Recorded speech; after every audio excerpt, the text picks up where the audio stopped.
Lepo pozdravljeni v popoldanskem delu simpozija, v zadnjem večjem delu, sestavljenem iz dveh sekcij. Prva ima za ožje področje umetnost in kot prvega predavatelja vabim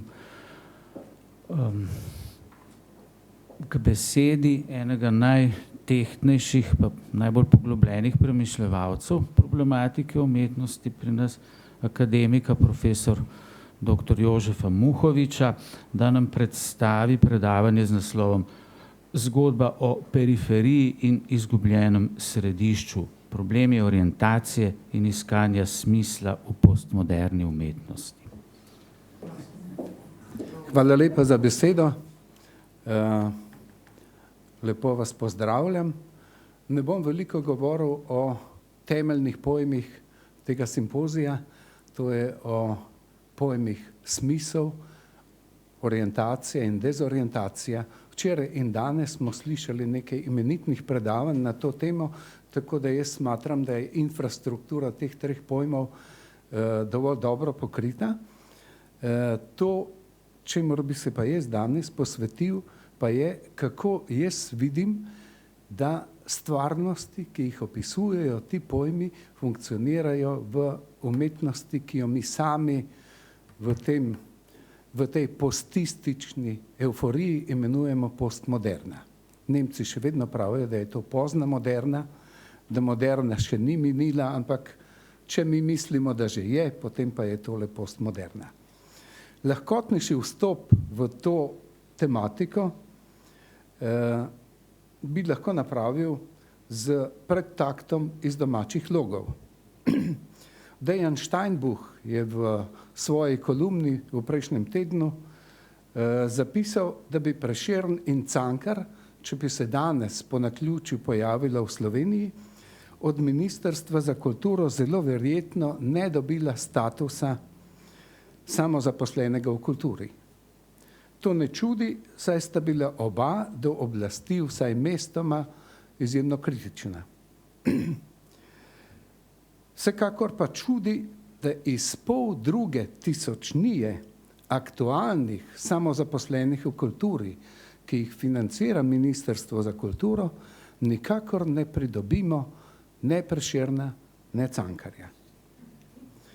No, v tem pogledu bi bilo na mestu vprašanje, če Ministrstvo za kulturo davkoplačevalski denar na tem področju dobro investira, oziroma če se na tem področju, na področju umetnosti, primerno orientira.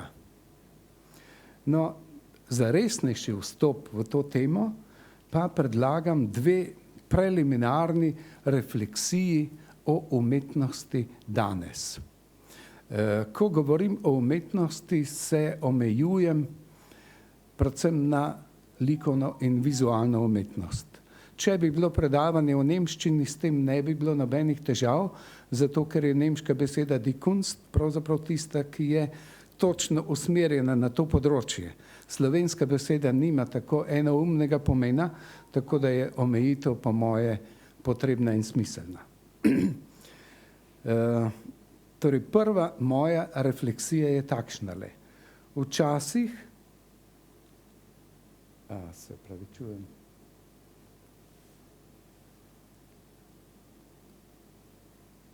Včasih smo o umetnosti rekli, da se ne razvija, ampak da se duhovno-zgodovinsko gledano samo spreminja. Mislim, da je to njena trajna in nikakor obžalovanja vredna značilnost. Gledano vzdolž osi časa opažamo v umetnosti, po mojem mnenju, dve težnji. Težnjo po ustvarjanju, oblikovno in vsebinsko, čedalje bolj kompleksnih artikulacij, in težnjo po tem, da se znova in znova vrača k izvirom. To je k temeljem človeka, sveta, umetnostnega medija in ustvarjanja. Umetnost si prizadeva biti v svojem času, če je le mogoče, pa tudi korak ali dva pred njim, kar je ustaljeno in je zato postalo tipično, si prizadeva razširiti z atipičnim in ga preseči ter nadgraditi z arhetipičnim, če gre. Oboje je potrebno in oboje je del eksistencialnega konteksta, v katerem lahko umetniki v vsakem času na nov način izrečejo nepredstavljivo, torej atipično in temeljno arhetipično. Ali se bo eno ali drugo zgodilo v mainstream kulturi ali v alternativni, tega ni mogoče predvideti. Ali se bo torej nepredstavljivo, to je atipično, pokazalo kot temeljno oziroma arhetipično, tudi ni mogoče predvideti, se bo pa pokazalo šele s časom, z generacijskimi in transgeneracijskimi vrednotami.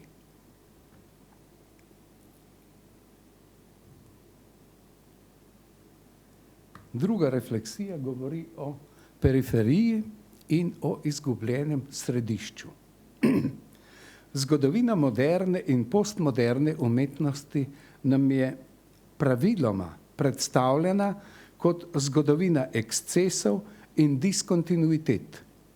Se pravi kot zgodovina prestopanja meja uveljavljenih umetnostnih paradigem. Denimo z izrazitimi pojavi, kot so Duchampovi ready-mades ali z objekti, ki preizkušajo meje, kakor na primer Concetto Spaziale Lucia Fontane ali pa vertikalni kilometer ameriškega land art umetnika Walterja de Marije, ker najbrž vsi ne poznate teh zadev, jih bom čisto na kratko pokazal. Ready-made so najdeni predmeti. Bistvo teh najdenih predmetov je to, kar piše tamle od spodaj, ustvarjanje smisla s sekundarno semantizacijo. Nekdo izbere nek predmet in ga semantizira po svoje, ker semantiziranje, torej ker semantika predmeta samega na sebi ni nič posebnega. Ker v današnjem času, če se malo naslonim na predavanje doktora Kluna, pravzaprav, če danes manjka strasti ali, zdaj sem pozabil ta izraz, mi, Branko, pomagaš? Hrepenenja. Hrepenenje proizvaja semantizirane objekte. Če tega hrepenenja ni, ima človek samo še to možnost, da sam sekundarno semantizira fenomene, objekte in se na tak način pravzaprav pokaže kot gospodar nad njimi. In v času, ko zares velikih umetnin, ki bi lahko izšle iz tega hrepenenskega potencijala, ni veliko, imamo veliko sekundarnih semantizacij. Ali pa, recimo, drug primer so pravzaprav skrajnosti v umetniškem delovanju.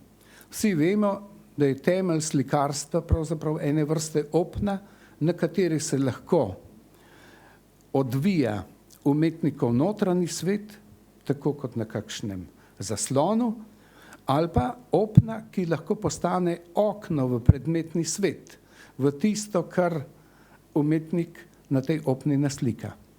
No, tale slikar, v narekovaju, je prišel do skrajne točke.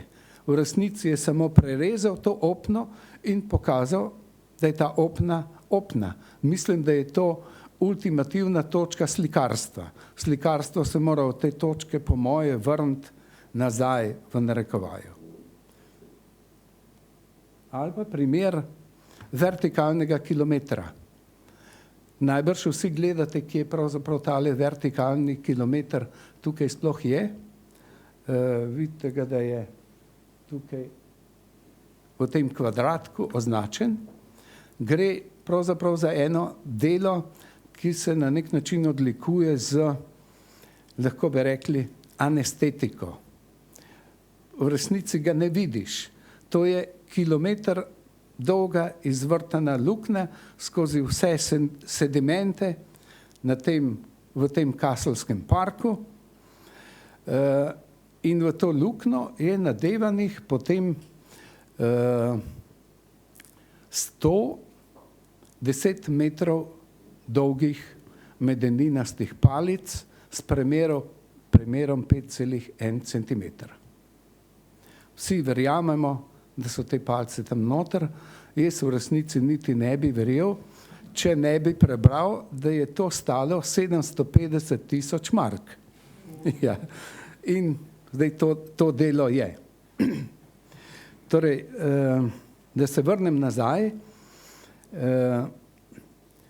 torej, umetnost nam je predstavljena, in to se zdi zelo moderno, kot zgodovina ekscesov in diskontinuitet. Te diskontinuitete so ponavadi ene vrste skrajnosti, ki preizkušajo skrajne meje umetnostnega področja. Teh pojavov sicer ni veliko, jim je pa zaradi atipičnosti in ekscesnosti posvečena izjemno velika teoretska pozornost. Grozno velika literatura je o njej in v luči te literature začnemo navsezadnje verjeti, da so v umetnosti osrednje pravzaprav stvari, ki se dogajajo na robu umetnostne fenomenologije. Vendar je kar nekaj teoretikov danes skeptičnih do samoumevnosti takih pojmovanj. Vprašljivo je namreč, kadar se umetnostna teorija napaja zgolj z empirijo majhnega razreda ekscesnih, robnih primerov in se iz tega majhnega racija iskanja in najdenja čuti pristojno, da ta razred primerov razglasi za medij zeitgeista, celo za diamantno konico napredka ali pa za sam prototip umetniške ustvarjalnosti. Da te robne primere obravnava kot dejstva, čista in pozitivna, ne pa kot kulturne fenomene, na katere vplivajo iluzije, iluzije okolja, perspektive, predvsem pa časa.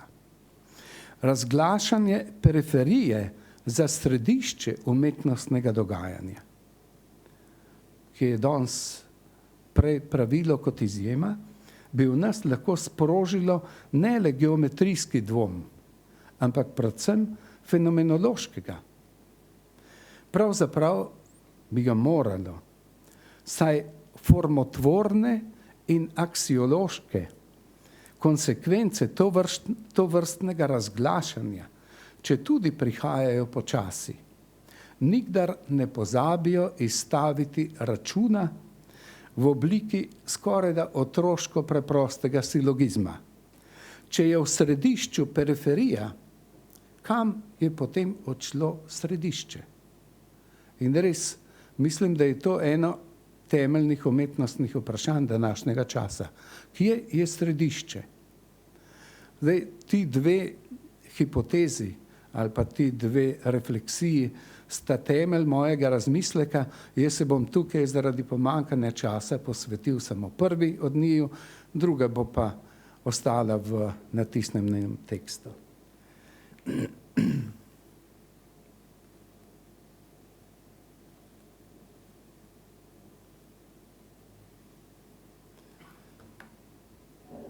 Tale naslov je pravzaprav čuden. Umetnost kot ideološki stroj. V prvi polovici tega leta sem dobil knjigo mojega berlinskega kolega Harija Lehmana, ki ima točno takle naslov. Ideologij Maschinen wie cancel culture funktioniert. Kako, torej ideološki stroj, kako funkcionira, kako bi rekli po slovensko, teorija skenslanja. A ne? Kultura izbrisa, tako Recimo, nekateri govorijo. izbrisa ali pa utišanja, recimo vseh sort prevodov. Ja. No, s transformacijo likovne umetnosti v vizualno umetnost, ki jo komaj da kdo, ki ni zelo globoko znotraj področja, komaj opazi. To je s prehodom od tako imenovanih starih medijev, kot so risba, slika, skulptura, k novim medijem, kot so happeningi, instalacije, hibridizacije, aktivizmi in tako naprej, je v umetnostno komuniciranje našega časa stopilo kar nekaj sprememb ali pa zamenjav.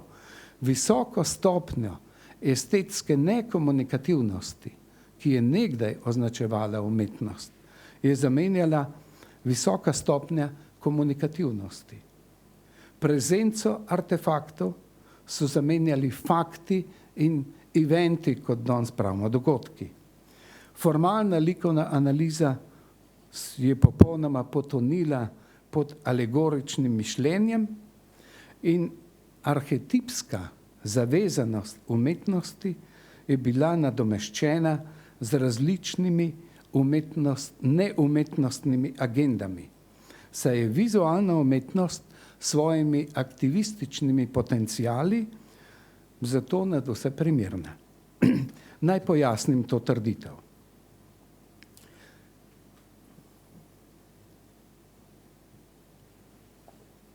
V liberalnih demokracijah so svoboda znanstvenega raziskovanja, svoboda poučevanja in svoboda umetniškega ustvarjanja dobile status ustavnega načela in s tem načelno varnost pred političnimi ali nazorskimi vmešavanji. Že nekaj časa pa opažamo, da tudi ustavno varstvo za to svobodo ponuja le malo zaščite. Govorimo o fenomenu, ki spada pod oznako cancel culture, ki smo jo že prej tako lepo prevedli, ki se iz elitnih ameriških univerz širi tudi po Evropi. Sindrom cancel culture je razmeroma površinski pojav, ki pa je ukoreninjen na mnogo resnejšem in globljem temelju. Na dejstvu, da institucije liberalnih demokracij zaradi razširjenosti sindroma izgubljajo zmožnost potegniti jasno mejo med političnim in nepolitičnim komuniciranjem. Teorija ideologije pove, da je vsaka smiselna človeška dejavnost, znanstvena, umetniška, politična, osnovana na sistemu idej, ki ga lahko imenujemo provizorično ideologija. Problem postmodernega časa pa je, da politična komunikacija, ki želi družbeno uveljaviti svoje ideje oziroma svojo ideologijo, zelo nerada nastopa v odkriti obliki, ki je prav zaradi odkritosti ljudem manj simpatična in manj učinkovita. Zato politična komunikacija išče povratne zanke za svoje politične agende v institucijah, kakršne so znanost, umetnost in izobraževanje, saj se pod avreolo njihove strokovnosti, nepolitičnosti, politična komunikacija lažje trži in bolj mehko vgrajuje v idejne sisteme volivcev. V skrajnih primerih lahko to povzroči, pravi avtor te knjige Ideologij mašinen, resonančne katastrofe. Gre za katastrofe, katerih posledica je, da demokratične institucije, poleg, včasih pa kar celo namesto znanosti, izobraževanja in umetnosti, proizvajajo učinke političnih ideologij in se transformirajo v ideološke stroje, kar vodi v njihovo disfunkcionalno družbeno vedenje. Tukaj ne bi rad šel v neko splošno kritiko političnega aktivizma. Res pa je, da aktivistični potenciali sekundarne semantizacije, na katero smo opozorili zgoraj, v vizualni umetnosti naravnost kličejo po vstopu političnih agent v njene artikulacijske in semantične intence, ki s tem postajajo bolj ali manj kriptopolitične. V njih ni več mogoče potegniti jasne meje med političnim in umetniškim komuniciranjem. To pa v vizualni artikulaciji vodi do znatnih disfunkcij njene umetniške vrednosti. In taki primeri danes niso redki. Naj tu samo kot pars pro toto omenim instalacijo kitajskega vizualnega umetnika in aktivista Ai Weiweja, ki jo je leta 2016 ob priliki filmskega festivala Berlinale pripravil na 6 vhodnih stebrih berlinske koncertne dvorane Konzerthaus.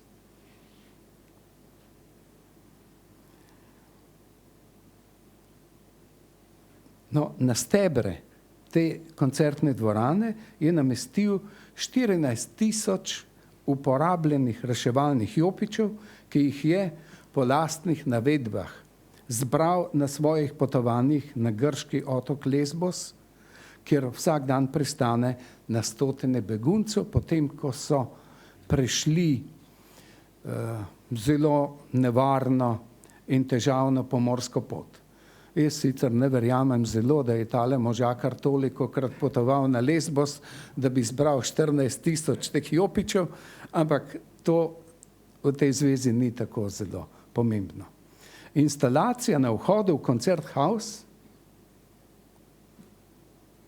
je bila pripravljena tako, da je sovpadla z gala prireditvijo Cinema for Peace v tej dvorani, na kateri se je 16. februarja 2016 zbralo veliko hollywoodskih zvezd in pomembnih osebnosti filmske industrije.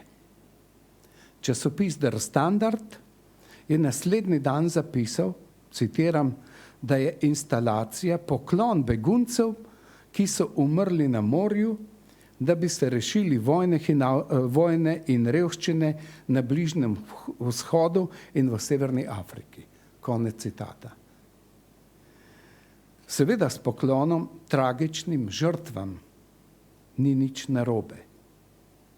Je pa vsekakor res, da ta poklon v Weiwejevi instalaciji bolj karakterizirajo momenti aktualistične dokumentarnosti in na pomemben družabni dogodek merjenega sočustvovanja, kot pa momenti umetniške arhetipičnosti in trajne duhovne vrednosti globokega, če tako rečem, rekvijemskega poklona žrtvam. Karakter te instalacije je po mojem mnenju bistveno bolj in bistveno prej atipičen, kakor je arhetipičen. Ali to res drži ali ne, bo pokazal čas, kot je čas pokazal to v primeru Dišanove vsem znane fontane, ki jo na nek način preganjamo že kar dobrih 100 let.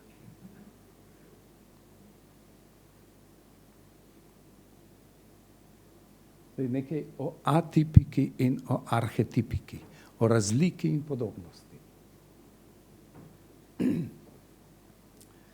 Dišon je spremenil tale pisuar z moškega javnega stranišča v umetniško delo, ko ga je uspel razstaviti v umetnostni galeriji. Prvič mu to ni uspelo, pri kasnejših poizkusih pa je. Da je tukaj moramo na nek način opozoriti na to, kar piše tamle od spodaj. Da pravzaprav Duchamp, kolikor danes vemo, ni prvi avtor ready-madov, ampak da jih je pred njim odkrila že baronesa dadaizma, ki ima tako ime, da si ga jaz nikoli ne morem zapomniti. To je Elsa von Freytag-Loringhoven. Pri njej bi tudi naj dobil idejo za tale pisoar, ki je potem, ker se mu je zdela primerna, on realiziral prej kot ona. Torej, dejanje razstavljanja trivialnega, serijskega predmeta, ki izven uporabne funkcije nima pravice stopiti v javnost, je njegove sodobnike osupnilo, kar si lahko predstavljamo. Kot radikalna oblika provociranja sistema vrednot je na to ljudi skoraj da stoletje vznemirjalo in navduševalo, še danes. Saj je bila tale Fontana v anketi še leta 2004 razglašena za the most influential piece of modern art. Tukaj opozarjam za najbolj vplivno delo. Ljudje to radi razumejo za najboljše delo, a ne? Ampak tukaj je biti natančen z besedami je čisto v redu. No, prihaja pa čas, ko bodo ljudje do te kršiteljske geste, do tega, kot v teoriji nevtralno pravimo, transkontekstualnega dejanja, morali zavzeti tudi bolj kritično stališče. O tem smo lahko brali v znameniti knjigi Andreja Glucksmana Dostojevski na Manhattanu. On, recimo, velike konsekvence potegne v zvezi z 11. septembrom. In sicer preprosto zato, ker se v nadrealistični metodi samovoljnega sprevračanja vrednot v okviru, katere visoko lahko postane nizko in nizko visoko, v stoletju kljub mnogim poizkusom in mnogim ponovitvam v tej metodi ni izkazalo nič arhetipičnega, nič razvojnega in nič trajnostnega. Ampak le to, da se, če visoko in nizko, po človeški volji zamenjujeta mesti, nazadnje neogibno zgodi, da izgubimo občutek za oboje, za visoko in za nizko, za to, kar je in to, kar ni stvar naše volje, naše odločitve, našega izbora. In povrh vsega še vero v relevantnost obojega, ki je na človeški avtonomiji zasnovani sekularni humanizem, zgleda ne more dati. To potrjuje tudi ameriška profesorica Camille Paglia, feministka, ateistka, družbena kritičarka in nekdanja profesorica na Umetniški akademiji v Filadelfiji.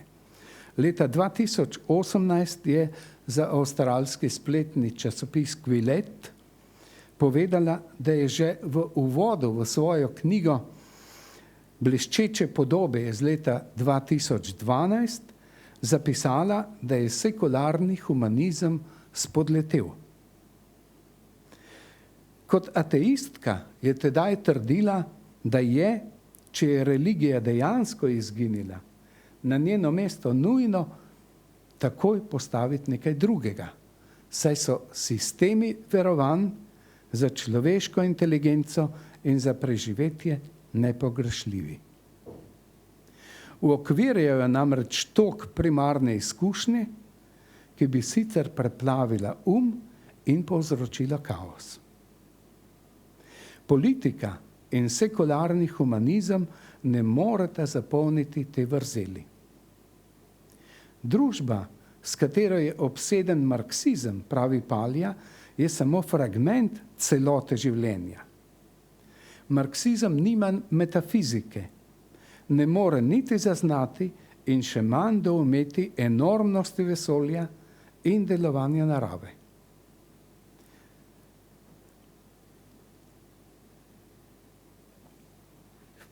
Tisti, ki vse svoje duhovne energije investirajo v politiko, bodo na koncu želi vihar, pravi gospa. Njen nadomestek za religijo je bila umetnost. Toda, če se umetnost zreducira na politiko, kar se v akademskem svetu Zahoda načrtno dogaja že 40 do 50 let, njene duhovne razsežnosti ni več. Trditi, da vrednote in kvalitete v zgodovini umetnosti vedno določajo igre moči samih sebi odgovornih družbenih elit, je grobo reduktivno.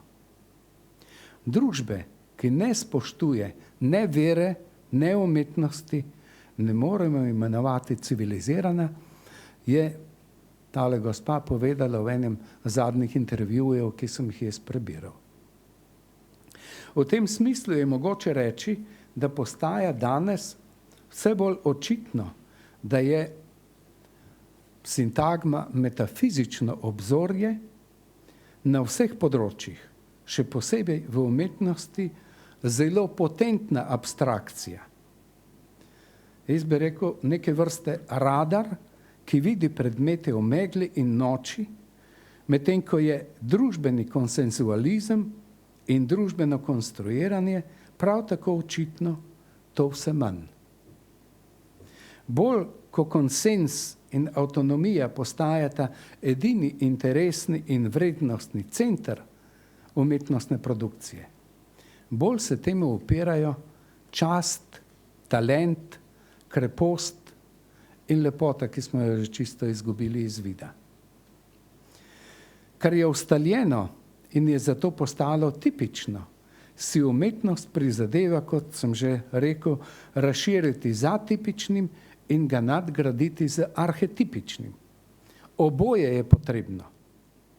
Atipično je mogoče razmeroma hitro identificirati po njegovi bolj ali manj radikalni in markantni deviaciji oziroma odstopanju od znanih oblik, vsebin, oblikotvornih načinov in vrednot.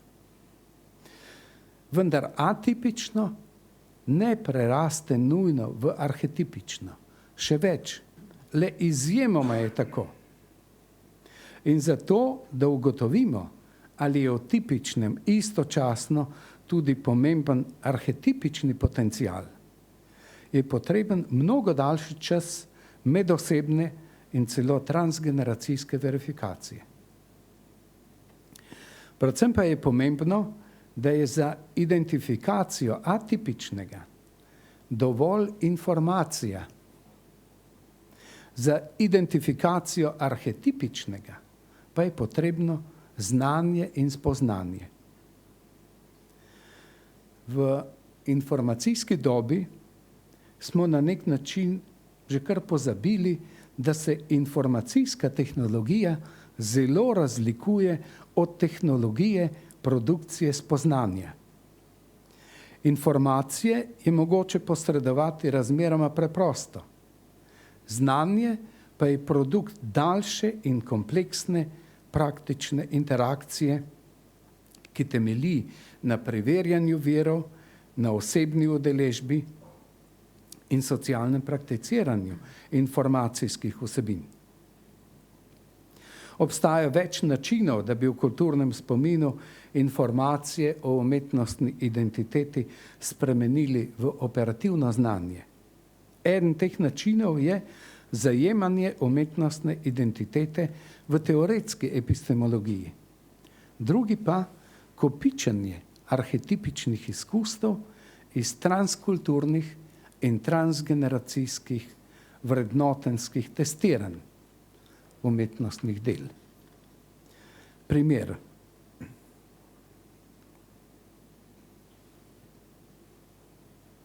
Cézannovo slikarstvo je bilo v času njegovega življenja videti predvsem kot deviacija, kot nezaslišan odklon od tedaj uveljavljenih standardov meščanskega slikarstva, meščanskega realizma. Vendar so v tej deviaciji najprej mladi francoski slikarji, v nadaljnjih desetletjih pa tudi strokovna javnost in širša publika izkustveno odkrili odlično realizirano predstavo o, citiram, nekem višjem estetskem redu, se pravi prototipne in trajnostne potenciale slikarstva, na katerih se je v nadaljevanju razvilo in razcvetelo modernistično slikarstvo. Recimo, tole sliko je imel 30 let v lasti kot inspirativni moment pomemben francoski slikar Henri Matisse. Se proščam. Tukaj mogoče vidite, dokam je pravzaprav na rob modernističnega slikarstva je privedlo Cézannovo slikarstvo. Cézanne pa se je prav zaradi tega posthumno prislužil naziv oče moderne umetnosti. Zato pa ni bila dovolj informacija o Cézannovem slikarstvu, ampak spoznanje njegove arhetipičnosti. V tej zvezi veliko pove že etimologija besede. Govori namreč o začetku, o obnovi stika z globinskimi viri in o vrnitvi k izvoru, ki je recimo ene vrste imanentni vidik umetnosti vseh časov. Pomembne umetnine niso nove na način atipičnosti, ampak na način arhetipičnosti in celo arhaičnosti, kot pravi George Steiner. Steiner trdi, da je resna umetnost zanimiva v diametralnem smislu, kot sta zanimivi novost in atipika, saj stavi na trajnost. Ker pa diskurs sodobnega časa, ki mu diktirajo tempo množični mediji, zaradi atraktivnosti prvenstveno preži na novosti in atipičnosti, je za običajnega človeka istočasno eden najpomembnejših posrednikov umetnosti, si po Steinerju ni težko zamisliti naslednjih dveh situacij. Prvič, medijski diskurs predstavlja kot dela resne umetnosti oblike, ki niso originali, ampak izjeme atipičnosti in ekscesi. In drugič, za medijski diskurs so oblike resne umetnosti nevidne, saj diskurs nima instrumentov za detekcijo izvirnosti, pa tudi te oblike sestavo na trajnost izmikajo logiki množičnih medijev, v katerih morajo novice zastarati do večera, da bo jutri prostor za novo izdajo. Po mojem mnenju nesporazumi tega tipa krojijo dogajanja v postmoderni kulturi globlje, kot bi si mislili, in imajo tudi ustrezno globoke posledice na ustvarjalni in aksiološki ravni. Hvala lepa za pozornost.